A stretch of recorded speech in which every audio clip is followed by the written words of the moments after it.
Hello, everyone. Welcome to another great lesson with us here at English Pod. My name is Marco. And I'm Erica. And today we're going to be talking about an ER, an emergency room. Exactly. We're bringing you our very own ER drama here at English Pod.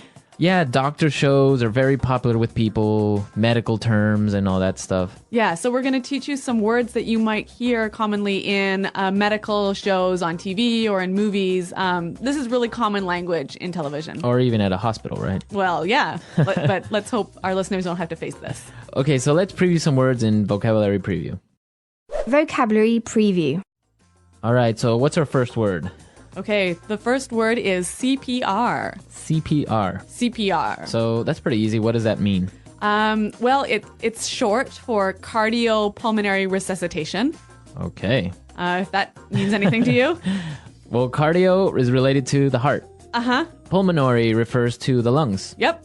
Resuscitation means to come back to life. Yes. So basically CPR is, you know when someone stops breathing, you put your mouth on their mouth and you breathe inside their lungs? Okay, to give them air. Yeah. Oh, okay. So CPR. That's CPR. Okay. So let's take a look at our next word. BP. BP. So BP is short for Blood pressure. blood pressure. That's just the way that doctors use it in the emergency room. Exactly. Pretty simple. Okay, so blood pressure. And our last word, acute respiratory failure. Acute respiratory failure. So what is that exactly? That sounds complicated. Basically, it's really serious that you stop breathing. You stop breathing. Yeah. Okay. So if you go into acute respiratory failure, then the doctor or somebody has to perform CPR. Right. All right, cool. Okay, so we've previewed these three great words. Now let's listen to our dialogue for the first time. It's going to be really fast and you're going to have a lot of drama in it, so don't worry if you don't understand everything. Yeah, we're going to come back and teach you some of the important language.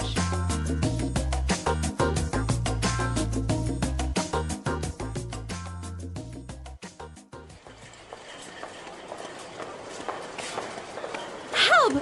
Are you a doctor? My poor little Frankie has just stopped breathing. Oh my gosh, help me. I tried to perform CPR, but I don't know if I could get any air into his lungs. Oh, Frankie! Ellen, get him hooked up to a monitor. Somebody page Dr. Hauser. Get the patient hold still. I can't get a pulse. Okay, he's on the monitor. His BP's falling. He's flatlining. No! Frankie! Doctor, do something! Someone get her out of here. Get me the defibrillator. Okay, clear? Again, clear? Come on, damn it, I'm not letting go of you. Clear! I got a pulse. Okay, what's happening?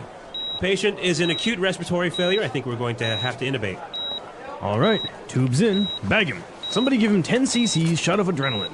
Let's go. People, move, move.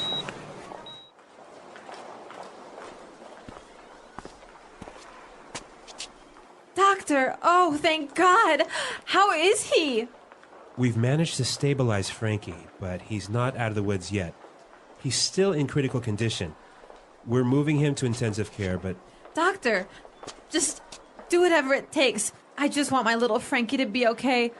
I couldn't imagine life without my little hamster.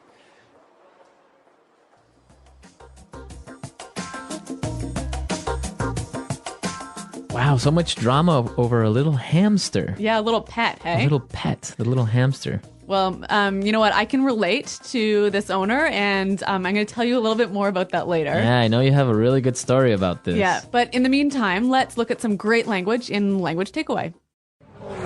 Language takeaway. All right, so let's take a look at our first word. Intubate. Intubate. Intubate. Intubate. So this is a medical procedure. Exactly. When a patient can't breathe properly, sometimes the doctor takes a long tube and puts it into their mouth and down their pipes, I guess, down their breathing tube. Right. So that they can breathe better. Okay, so that's to intubate. Yes. Okay, so once they've intubated the patient, they start to bag him. Yeah, bag him. Bag him. Bag him. Does that mean they like put a bag over the person's head or something? No. So there's a bag attached to this intubation tube, and you squeeze it to put air into the lungs. Okay, so you squeeze this bag and it puts air Yeah. through the tube. I think this is just medical slang. Yeah, I guess bag him. Yeah, but you hear it all the time on TV, so it's Right. important our listeners know it. Okay. Let's look at our next word. Critical condition. Critical condition. Critical condition. The patient's in critical condition. This condition means it's serious. Right. If a patient is in critical condition, they're either really, really hurt or really, really sick, and they could die pretty soon. Okay. So you don't want to be in critical condition. No. Let's take a look at our next word. Stabilize. Stabilize. Stabilize. Stabilize. So when the doctors stabilize a patient, they take that patient out of danger. Exactly. When a patient is stabilized, they probably won't die in 5 minutes. Okay. But they could still be really sick. They could be in critical condition, right? But it's under control. Exactly. Okay. Yeah. Stabilize. Let's look at our last word. ICU. ICU. ICU. Intensive care unit. Okay, that's what it means. Intensive care unit. Yep. So that's the place where patients who are in critical condition are taken. Right. So what's the difference between an ICU and a regular room? Well, I don't know. I've never been in one. But I think like patients are monitored regularly. And I think there's, maybe there are more nurses and fewer patients. There's just a higher level of care. A higher level of care. Yeah. Okay. Okay, so it's time for us to listen to our dialogue again. Now try to catch all of these medical terms that we've just talked about, and then we'll come back and explain a few phrases. Help! Are you a doctor? My poor little Frankie has just stopped breathing. Oh my gosh, help me. I tried to perform CPR, but I don't know if I could get any air into his lungs. Oh, Frankie.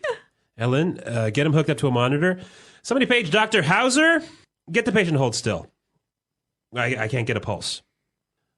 Okay, he's on the monitor. His BP's falling. He's flatlining. No! Frankie! Doctor, do something! Someone get her out of here. Get me the defibrillator. Okay, clear?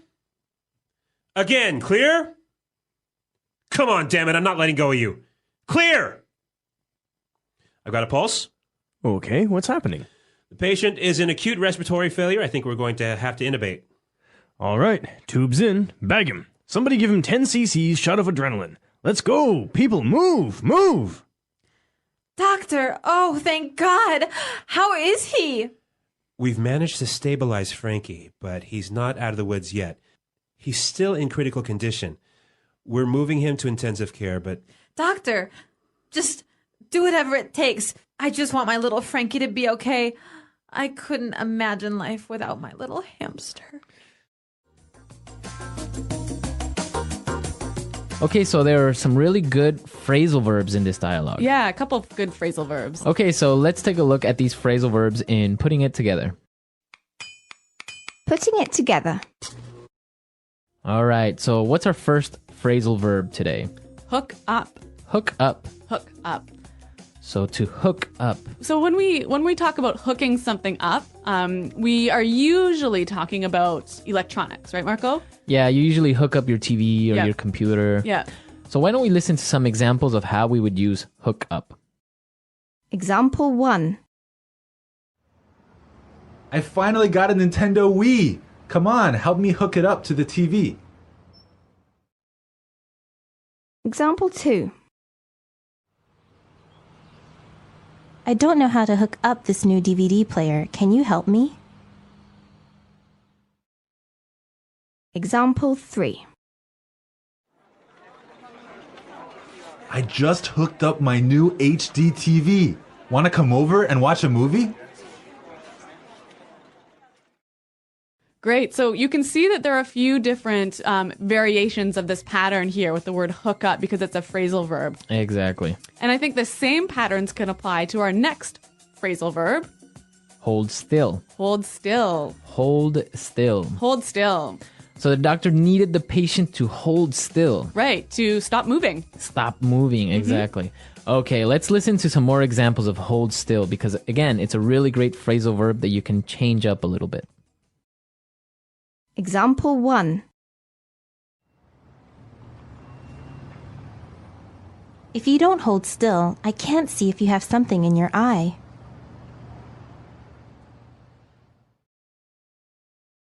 Example 2. Hold still while she cuts your hair, or else she might make a mistake.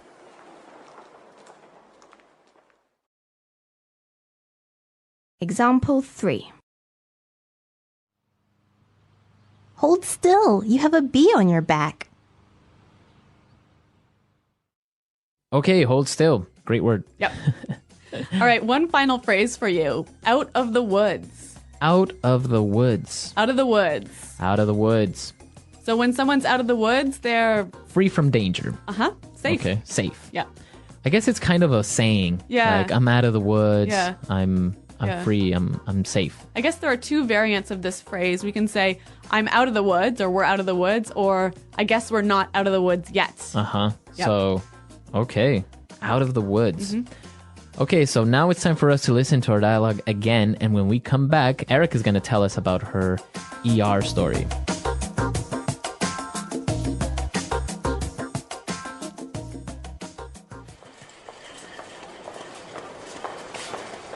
Help!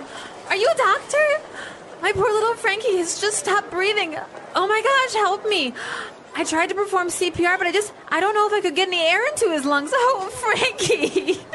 Ellen, get him hooked up to a monitor. Somebody page Dr. Hauser. Get the patient to hold still. I can't get a pulse. Okay, he's on the monitor. His BP's falling. He's flatlining. No! Frankie! Doctor, do something! Someone get her out of here. Get me the defibrillator. Okay, clear? Again, clear? Come on, damn it, I'm not letting go of you. Clear! I got a pulse. Okay, what's happening? Patient is in acute respiratory failure. I think we're going to have to intubate. All right, tubes in. Bag him. Somebody give him 10 cc's shot of adrenaline. Let's go. People, move. Move.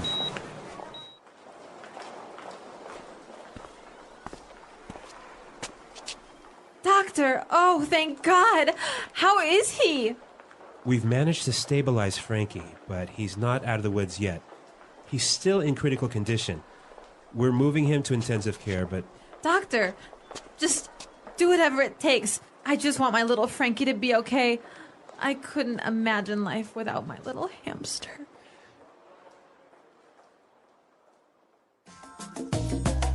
Okay, Erica, so what happened? What emergency did you have?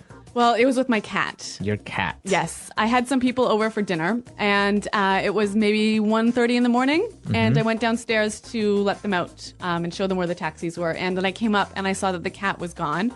And it turned out that the cat fell out of the window.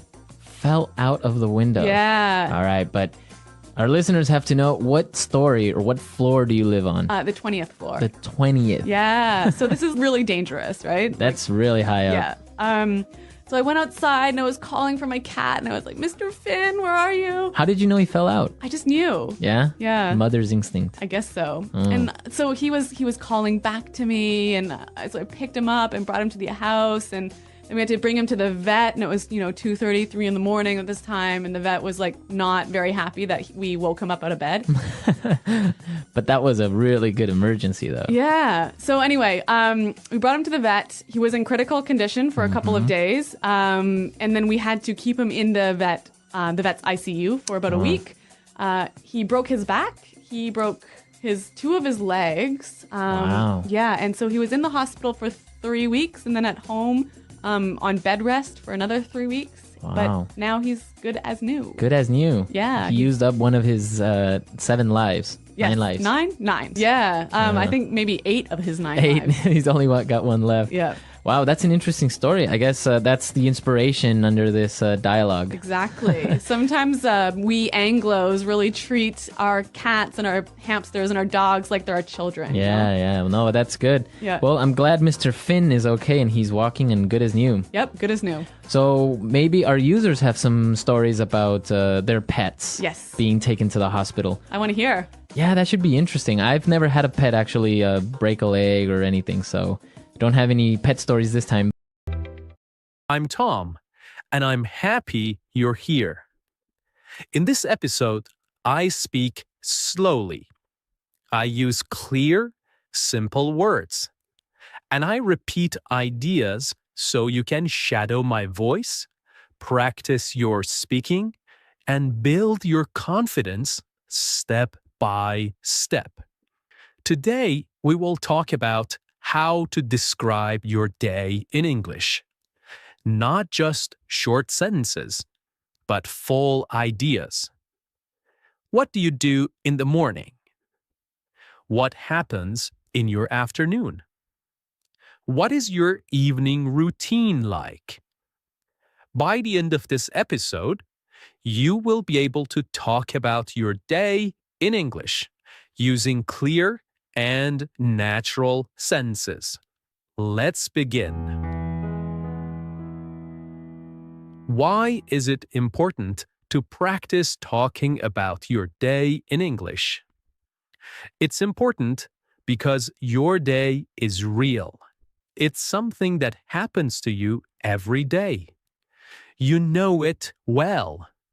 You don't need to search for words or ideas. You don't need to talk about history, science, or politics. You just need to talk about your life. You can say what time you wake up, what you eat for breakfast. You can say if you go to work or stay at home. You can say how you feel, tired, busy, happy, or relaxed. And here's the best part.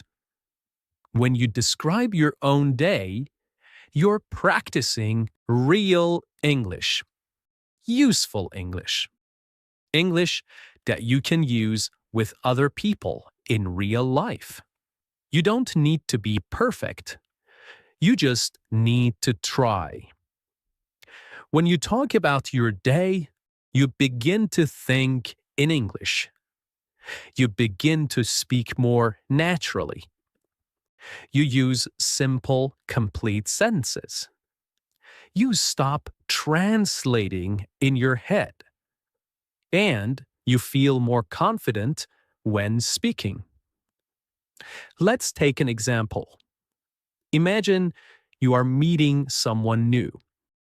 They ask, "What did you do today?" What did you do today? If you've practiced talking about your day before, you can answer. You can say, "I woke up at 7. I went to work. I had coffee and answered emails. In the evening, I made dinner and watched TV." Now, that's a full conversation. That's real communication. And that is your goal. Even if you are alone, even if you're not in an English class, even if you are shy, you can still practice speaking English by talking about your day. So, whenever you don't know what to say, start with something simple. What did I do today? What time did I wake up? What did I eat? Where did I go? What did I do in the evening? These are good questions. They help you remember vocabulary. They help you build strong English habits. They help you think in full sentences without stress. You can do this in the morning to talk about yesterday. You can do this in the evening to review today. You can even record yourself and listen back. The key is to keep it simple. Use the English you know. Don't worry about mistakes. Just speak. And the more you practice, the easier it becomes. 1 sentence today, 2 sentences tomorrow, a whole story next week.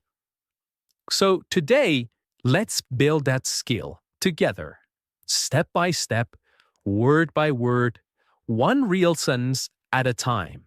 Okay, let's start at the beginning of the day, the morning. Morning is a very important part of your day. It sets the mood. It gives you energy. And it's a perfect time to speak and think in English, even for a few minutes. Now, let's practice some simple morning sentences together. Repeat each one slowly, just like shadowing. Let's go.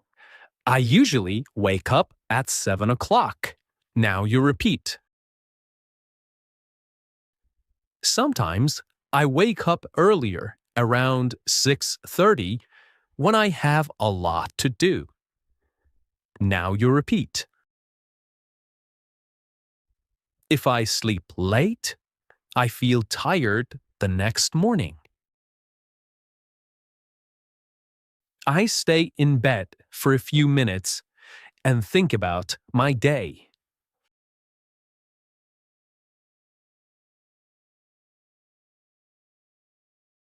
I like to take a deep breath and stretch my arms and legs. Then I sit up slowly and get out of bed. I walk to the bathroom and brush my teeth. I brush slowly and carefully for 2 minutes. Then I wash my face with cold water. It helps me feel awake. Sometimes I take a quick shower, especially if I feel sleepy. When I shower, I like to play soft music or listen to English audio. After my shower, I dry off and put on my clothes. I try to wear something clean and comfortable. Sometimes I wear jeans and a t-shirt.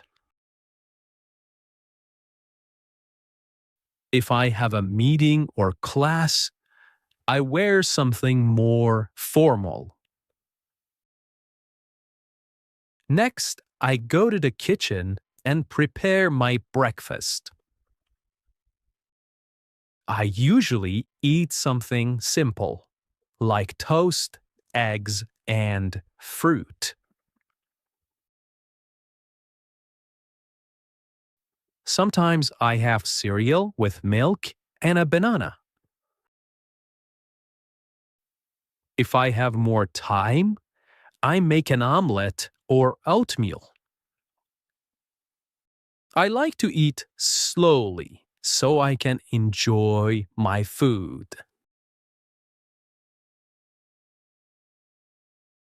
I drink coffee most mornings.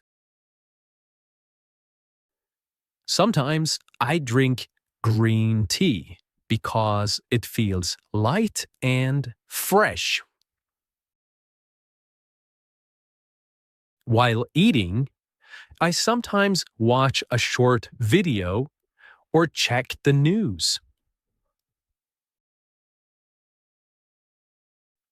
Other days, I just enjoy the quiet and listen to birds outside. Before I leave the house, I check my phone. I look at the time and read my messages. I check my calendar to see if I have any meetings or appointments.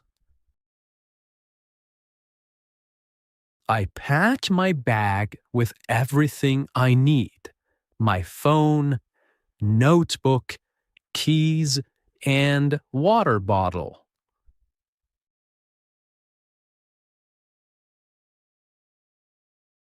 Then I put on my shoes and go out the door.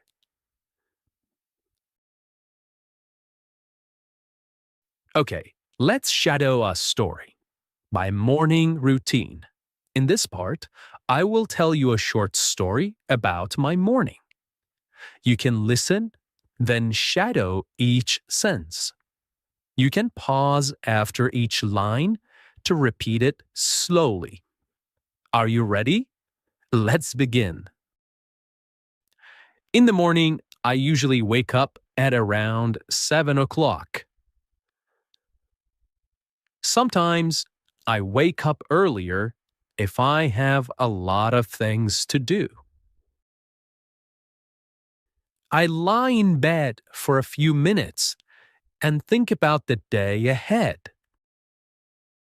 I stretch my arms, yawn a little, and slowly get up. Then I walk to the bathroom and brush my teeth for 2 full minutes. After that, I wash my face with cold water. It really helps me wake up. If I feel sleepy, I take a warm shower.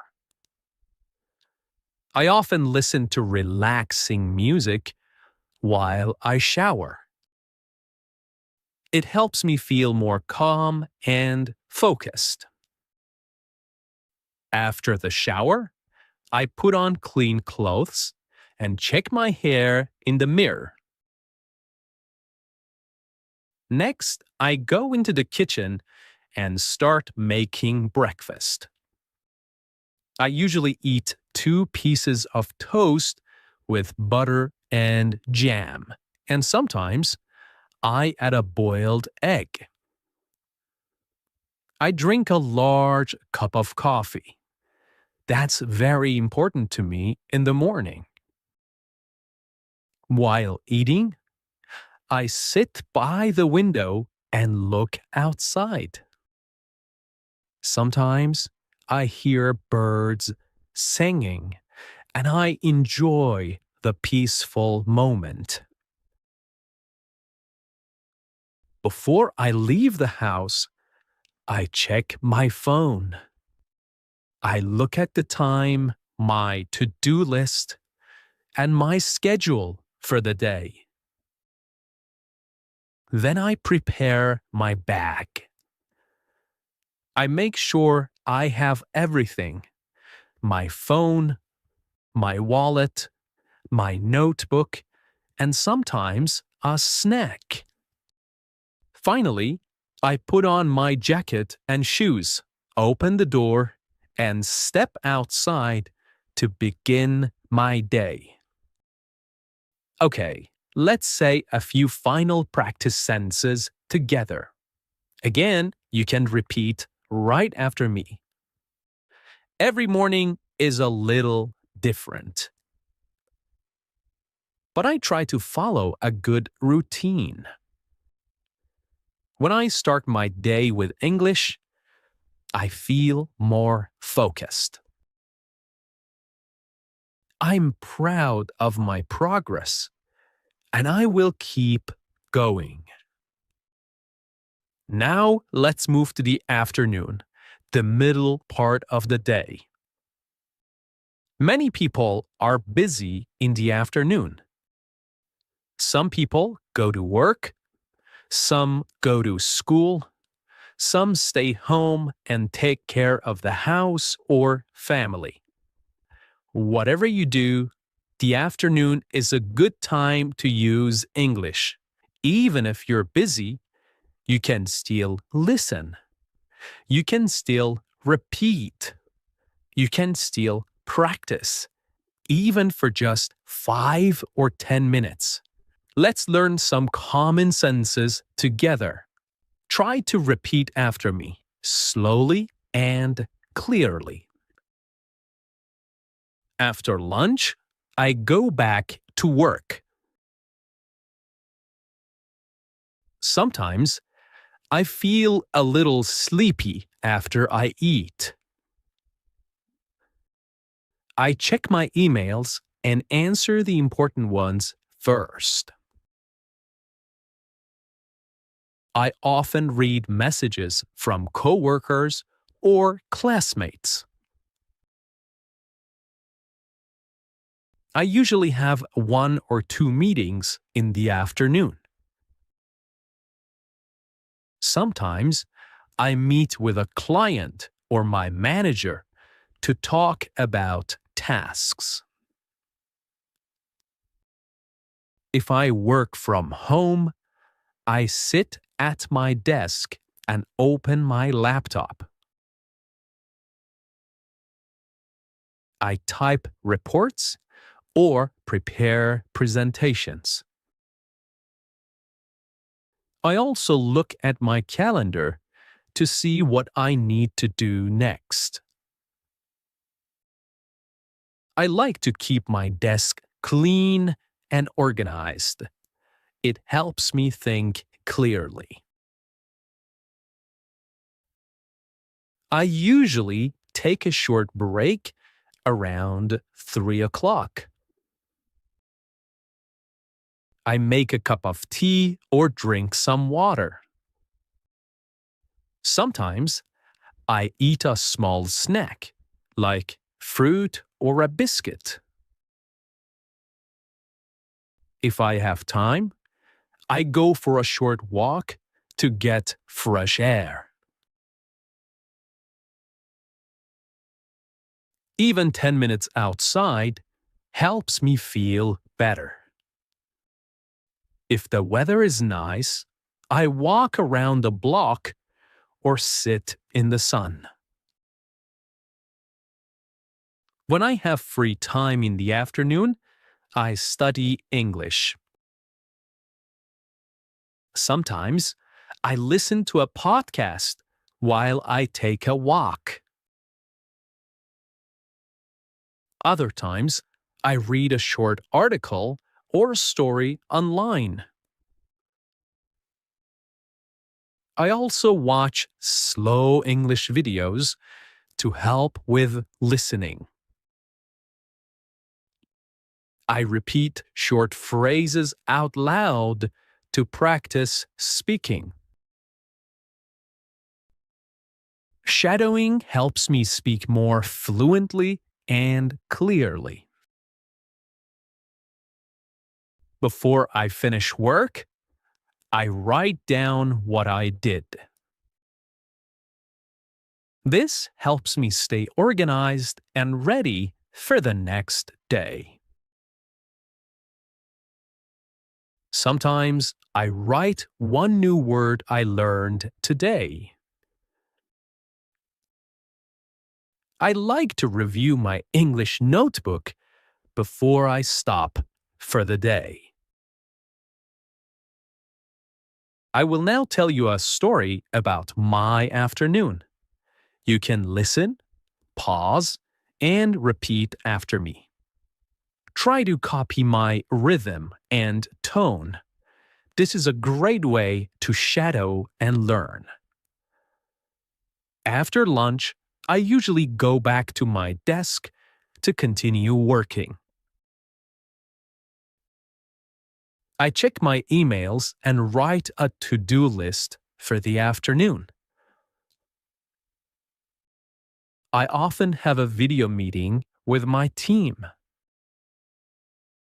We talk about what we finished in the morning and what we will do next. The meetings are usually short, about 30 minutes. After the meeting, I take a short break. I walk to the kitchen and make a cup of tea or black coffee. I drink slowly while standing near the window. Sometimes I step outside for some fresh air. If I have free time, I use it to study English. I usually listen to a podcast like this one or read a short story. Sometimes I watch a video where the speaker talks slowly. I pause the video and repeat the sentences. This is shadowing. It helps me speak more naturally and understand better. Before I stop working for the day, I write down a short summary of what I did. I also write one sentence in English to describe how I feel. For example, I finished all my work today and I feel proud. I didn't study much today, but I will try again tomorrow. This helps me reflect and stay motivated. Okay, now it's your turn. You can pause this episode for a moment. Try to talk about your afternoon, just like I did. What do you usually do after lunch? Do you go to work? Do you go to class? Do you stay at home and rest or study? Use short sentences. It's okay if it's just 3 or 4 lines. The goal is to speak, not to be perfect. Okay, let's try some sentence starters together to help you speak. I will say the beginning of the sentences, and you try to complete them, okay? In the afternoon, I usually... very good. After lunch, I like to... Good job. Sometimes I feel... Well done. I usually take a break at... Perfect. Before the afternoon ends, I... Very good. Okay. The evening and night. Evening is a special time. A time to relax and review the day. Let's repeat some useful sentences. I come home at 6 o'clock in the evening. I take off my shoes and sit down for a few minutes to rest. I sometimes watch the news or listen to music to relax. I cook dinner or I order food if I feel tired. I eat dinner at the table with my family. We talk about our day and share stories. After dinner, I clean the kitchen and wash the dishes. Sometimes, I go for a short walk after dinner. Before bed, I read a book or listen to calming music. I take a shower and brush my teeth. I go to bed around 10:30 or 11. Okay, you have just listened to my full routine. Now I want you to speak about your day. Here's how you can do it. First, think about your day. What time do you wake up? What do you eat for breakfast? Do you work, study, take care of the house? What do you do in the afternoon? What does your evening look like? What do you do before bed? You can speak about today, or you can talk about a typical day, a normal day. Great work today. You listened to a full diary routine. You practiced new vocabulary. You repeated full sentences. And most importantly, you tried to speak in English. This is real progress. You're not just studying English. You are using English. You are living in English, one sentence at a time. Keep building your confidence. Keep practicing your daily routine until it feels easy. Now, come back to this episode often. Listen again, shadow again, and each time add more to your story.